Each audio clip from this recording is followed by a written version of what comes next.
I mentioned earlier Kamala Harris and Pocahontas, Elizabeth Warren, have now revived the hands up, don't shoot mantra that Michael Brown was murdered. Kamala Harris is doing this to distract from her horrible record as a prosecutor. This police officer's name was Darren Wilson. This guy's life was destroyed. Michael Brown attempted to take his gun. Let me briefly recap what really happened according to the Obama administration grand jury, the DOJ investigation of the local grand jury and all of that. Michael Brown usually went into this convenience store, got some dope, marijuana, whatever it was. He went into this place and he held it up. He demanded some things and didn't pay.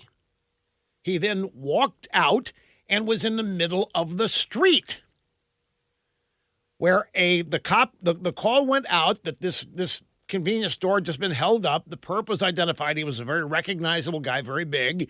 He's walking down the middle of the street. The media said he was on the sidewalk, and he was contemplating his first semester at college. He was a happy man on a Saturday afternoon. He was walking, minding his own business, until this evil, racist white cop came out of nowhere and murdered him. Not what happened. The cop came up, stopped him on the suspicion of having been involved in the holdup, and then asked him why he was walking in the middle of the street, and the guy tried to get in the cop car and get the cop's gun. And it was at that point the gun was discharged. The cop was totally cleared numerous times.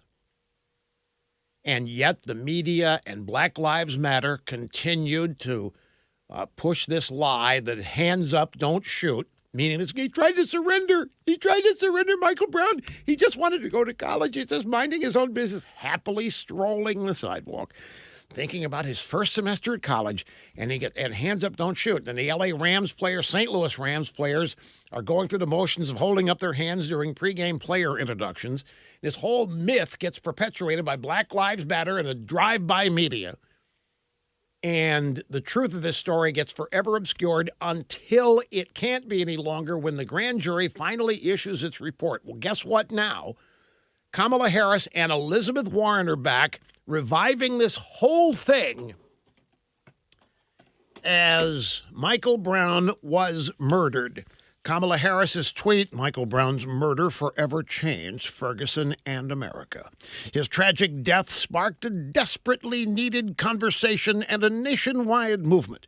We must fight for stronger accountability and racial equity in our justice system. Pocahontas. 5 years ago, Michael Brown was murdered by a white police officer.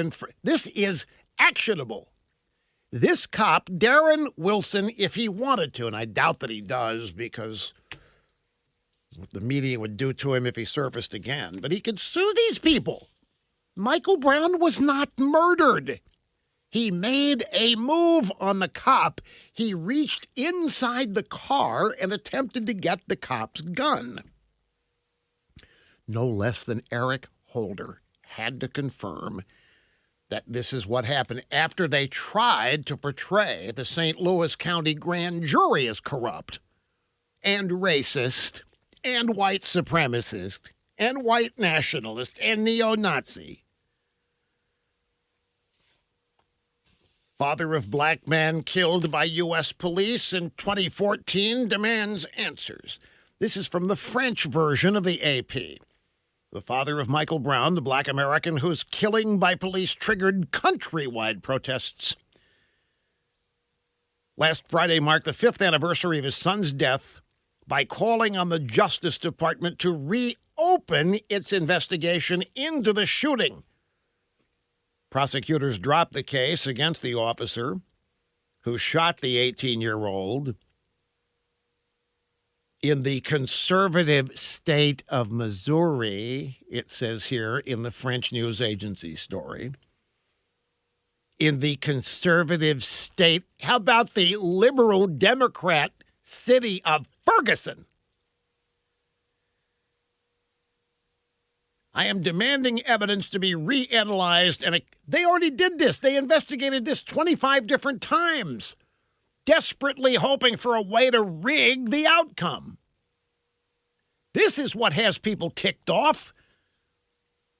Cop is minding his own business, doing his job. Somebody reaches for the gun. You try it. Try going for a cop's gun sometime. Do it. See what happens to you. Especially if you have just been accused of robbing a convenience store and you're walking down the middle of the street, getting in the way of traffic, whether you're dreaming about your freshman year of college or not. These people are irresponsible. These Democrat candidates are irresponsible. This stuff, I predict, is already beginning to backfire on them and is going to continue to do so.